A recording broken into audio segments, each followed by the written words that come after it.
Comprendre les traumatismes transgénérationnels est essentiel pour saisir l'impact profond que les expériences des générations précédentes peuvent avoir sur les descendants.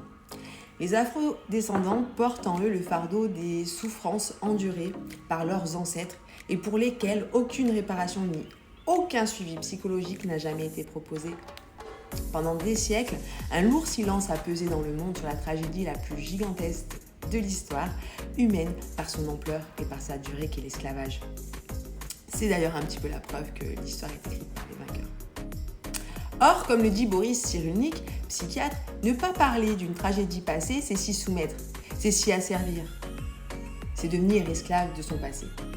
Pour reprendre une expression de France Fanon, psychiatre également, devenir l'esclave de l'esclave. Chez les personnes traversant des épreuves psychologiques intenses, l'ADN peut subir des modifications dites épigénétiques. Alors pour vulgariser la chose, c'est des cicatrices qui vont se retrouver sur l'ADN, qui se transmettront de génération en génération, les rendant plus vulnérables à divers troubles psychiques. Une étude a été réalisée en 2012 par des chercheurs suisses qui a confirmé cette transmission de génération en génération. Ça sent qu'aujourd'hui, moi par exemple, je ne suis que la 5e génération. Et rappelons que pour l'inconscient, c'est comme si c'était hier. Car l'inconscient n'a pas la notion de temporalité.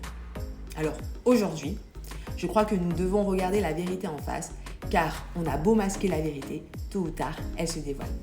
Les traumatismes vécus par les esclaves, d'abord arrachés à leur village, leur famille, leur culture, leur langue, leur identité, la violence subie pendant la longue traversée, entassés comme des vulgaires choses, le fouet omniprésent sur le bateau, puis sur l'habitation, la vie atroce sur place, la lutte pour la libération, et puis les injustices continues auxquelles les descendants sont toujours confrontés aujourd'hui. Tout cela résonne à travers les générations, laissant une empreinte indélébile sur la communauté afrodescendante. Alors, en comprenant les traumatismes transgénérationnels chez les afrodescendants, nous pouvons mieux saisir la complexité de l'expérience de cette communauté et travailler ensemble pour créer un avenir plus juste et plus équitable pour tous. À la semaine prochaine pour une nouvelle vidéo et abonnez-vous pour plus de contenu.